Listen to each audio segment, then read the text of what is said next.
When was the last time you crumbled up a piece of paper and threw it away?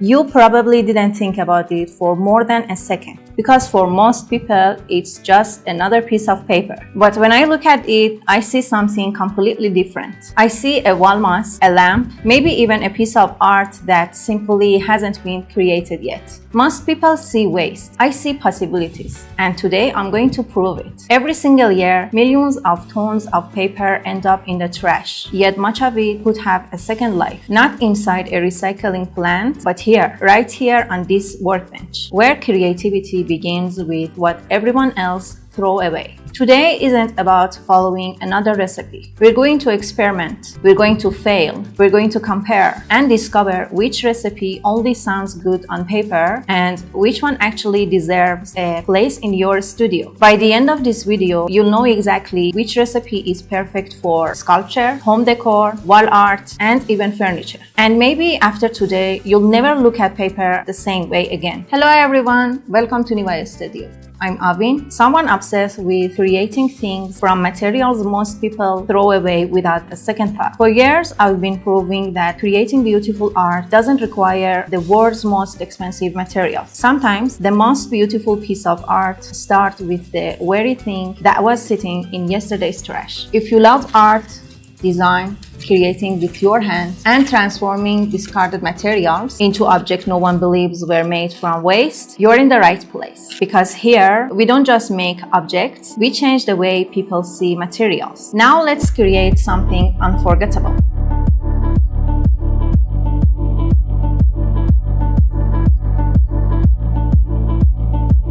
Before we add a single drop of water, we need to talk about the most important decision you'll make: choosing the paper. Because if you start with the wrong paper, even the best recipe in the world won't save the result. Here is the good news. Most of the paper already sitting in your home is exactly what we are looking for. Old books, printer paper, used notebooks, office paper, packaging paper, all of them can become an incredible sculpting clay. But there is one rule. If water can't reach the fiber, the project has already failed before it even begins. That's why glossy magazines, laminated paper, plastic-coated paper, labels, and stickers are not good choices. Their coating prevents water from reaching the fibers. And without soft fibers, there is no great paper clay. Here's the interesting part. I never throw them away because inside my studio, waste almost doesn't exist. The same paper we're rejecting today may not be good for making clay, but a few days from now, they could become the armature of peace, so don't throw them away, just set them aside. I promise we'll use them again very soon. Now let's gather the rest of the materials we need. Joint compound powder, ready mixed joint compound, or wall filler paste, or putty powder, or wall filler or plaster. These products are normally used to prepare walls and fill tiny cracks before painting. You'll also need wood glue, petroleum jelly or Vaseline, baby oil, and some sawdust that's been sifted to remove any large particles or debris. To break down the paper, I use a drill with a metal mixing paddle. A blender or an immersion blender works too. Personally, I like to keep kitchen appliances out of my studio. You'll also need a cloth bag to squeeze the excess water out of the pulp. And finally, prepare a tall bucket like this one, along with a few containers for mixing the ingredients and kneading the clay. Now that we've chosen the right paper, it's time to prepare them. The smaller the pieces, the faster water can reach the fibers, which means a smooth pulp, less waiting, less effort. If you have a paper shredder, perfect. If you don't, you're not at a disadvantage. A pair of scissors, a utility knife, or simply your own hands are all you need. If you're using shredded paper, make sure it doesn't contain glossy paper, labels, or stickers. Unfortunately, I skipped that step. There were a few labels mixed in, and as you'll see in a minute, they turned into a complete mess. Next, I tear up the rest of the paper, like this old book, first by hand, then with scissors. They don't have to be perfectly small. Soaking the paper. First, I place all the paper into a container and cover it with water. Warm or hot water speeds up the soaking process and softens the papers faster. But for large batches, heating that much water isn't very practical. Regular tap water works perfectly fine. And if tap water isn't available, rainwater or any low mineral water will work just as well. The soaking time depends on the type and thickness of the paper. The longer they soak, the easier they break down. If they're soaking for an extended time, add a little salt or vinegar to help prevent odor and spoilage. I only fill the bucket halfway at first so the paper could absorb the water, sink down, and make room for more. Then I added another layer of paper and more water until everything was fully submerged. Turning paper into pulp. Now I use the drill with the metal mixing paddle to break everything down.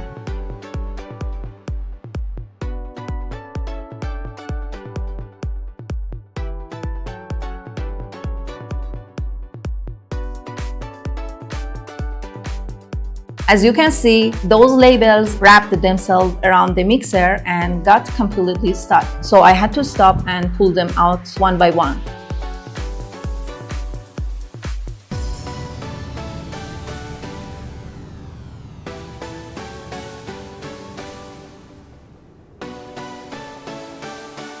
After that, I added more water and another batch of paper. I wanted to show you that you can keep adding paper as you go. It's absolutely fine.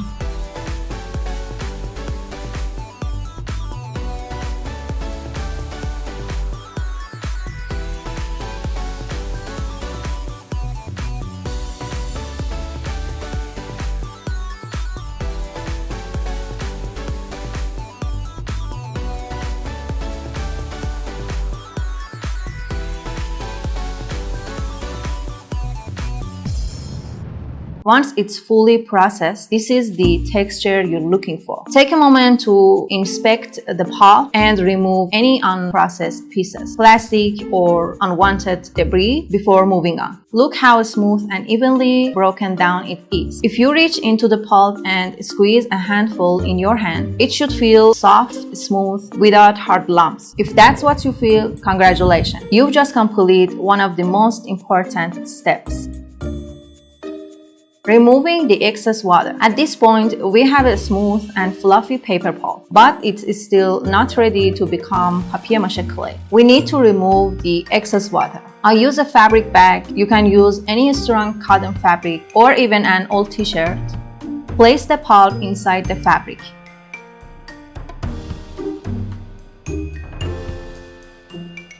Then start squeezing firmly. Very firmly. The more water you remove, the more control you'll have over your final clay. I use my body weight when I'm making a large batch. Your goal is not to make it completely dry. You only want to remove the excess moisture.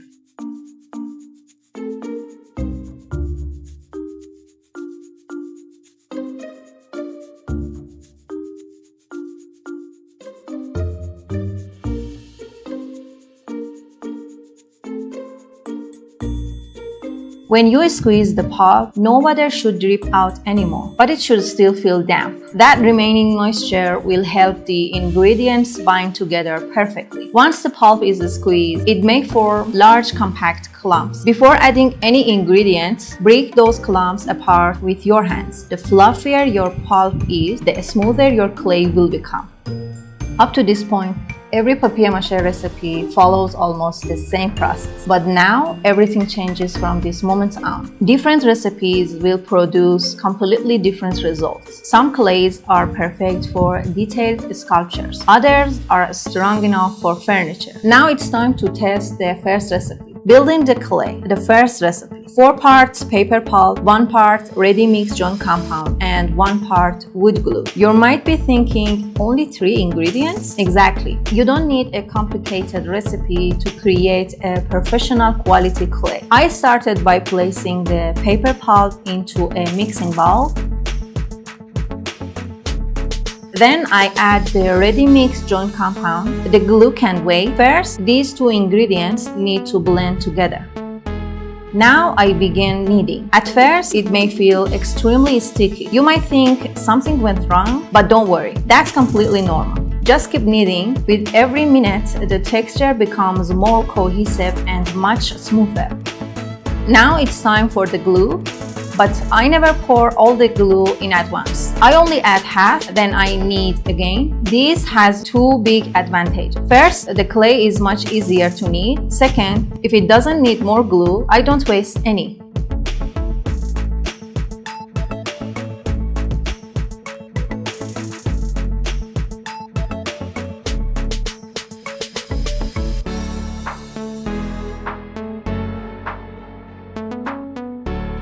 Now I add the remaining glue and knead it again. Knead and keep kneading. Papier-mâché clay doesn't like to be rushed. The more you knead it, the better it becomes.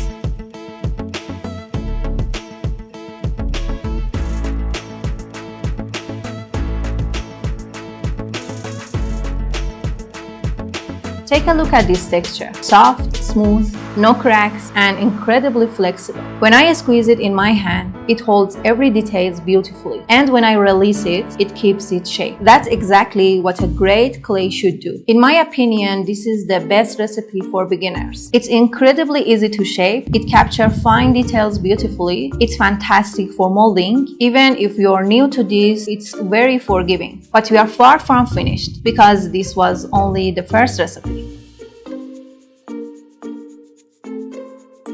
Let's move on to sawdust. Recipe number 2. Alright, our first clay turned out great, but I kept asking myself one question. What happens if we add sawdust? Will it only change the appearance or will it actually perform better? Today we're going to find out. If you get sawdust from a woodworking shop, always sift it first. Large wood chips, metal fragments, or other debris, maybe mix it in. We only want the fine particles, just like before. Finally, the wood glue. Right from the beginning, you can already feel the difference. This clay feels heavier, denser, and while kneading, it behaves completely differently. At first, it may seem a little stiff. Don't worry, just keep kneading. If it feels too dry, add a little more glue, because sawdust, just like paper, absorbs glue. The more sawdust you add, the more glue you'll need. Balance is the key to this recipe. Here's something interesting. The first thing I noticed was the smell. Instead of smelling wet paper, it had the natural scent of wood. For me, that alone made the experience much more enjoyable. Now take a close look at the texture. It is still soft, but compared to the first recipe, it's noticeably denser. Tiny wood fibers are visible throughout the clay, and that gives it a completely different character. When I press it in my hand, it still shapes beautifully, but it feels much stronger. In my opinion, this recipe is excellent for large projects.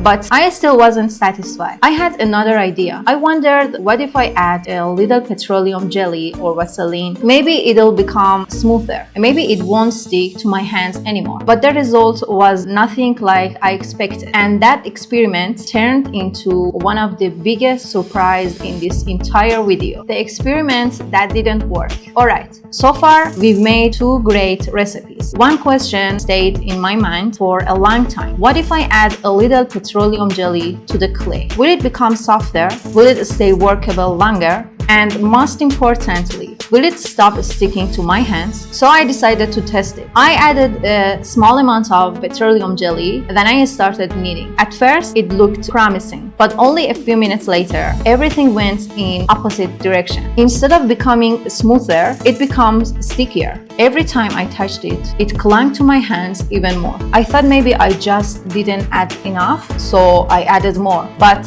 it only got worse. In the end, I came to one conclusion. At least with the material I used, adding petroleum jelly didn't improve the clay at all. But I wasn't done experimenting. So I repeated the exact same experiment, this time using baby oil. I add a few drops, kneaded it, and tested again. But the result was almost identical. The clay didn't improve. It actually became harder to control. More thickness, less predictable shaping, and a much messier working experiment. you might get different results. Maybe your glue, your joint compound, or even your paper could produce different results. That's the beauty of experimentation. So if you have found a method using petroleum jelly or baby oil that creates a smoother, more workable, non-sticky clay, please share it with me in the comments. Maybe my next experiment will be inspired by you. But you still haven't seen my favorite recipe, because now I'm about to replace one of the most important ingredients. Instead of ready-mix joint compound, we'll use dry joint compound powder instead. And that one small change changes the clay completely. So far we've been using ready-mix joint compound. Can we achieve the same quality using dry joint compound powder or putty powder? Let's find out. This time I'm using 4 parts of paper pulp, 1 part dry joint compound powder, and 1 part wood glue. That's it. First, I mix the dry powder into the paper pulp. Right away, you'll notice it behaves differently from the previous recipe. The powder immediately absorbs moisture from the pulp, making the mixture much firmer. Kneading requires a bit more effort. Don't rush. The longer you knead, the smoother it becomes. Now, I add the wood glue. After a few minutes, everything starts coming together.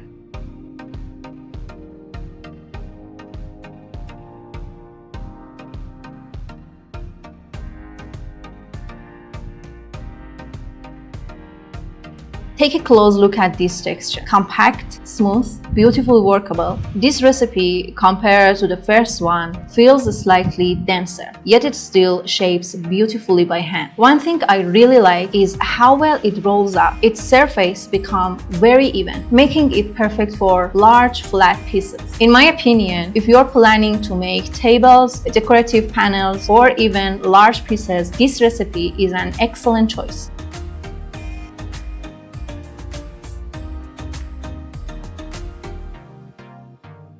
How to store your papier-mâché clay. Let's learn how to store these clays for weeks without ruining them, because nobody wants to spend hours making clay only to throw it away a few days later. The good news is, with just a few simple steps, you can keep your clay usable for weeks. Add a small amount of salt. Salt isn't magic, but it can help slow spoilage. Now place the clay into a thick plastic bag. Press out as much air as possible. The less air inside, the longer your clay stays fresh. Now here's the important question. Should you freeze it? No. I never freeze my papier-mâché clay. Freezing can change the texture of the clay. Once thawed, it may never feel the same again. The best place is the vegetable drawer in your refrigerator. Cool, but not freezing, just cool enough. In my experience, the clay stays in good condition for about 3 to 4 weeks. Of course, that depends on your climate, the glue you use, and how much moisture remains in the clay. After a few weeks, the clay may feel a little stiffer or less sticky. Don't worry. Simply add a small amount of wood glue. Then knead it for a few minutes. Most of the time, it comes right back to life.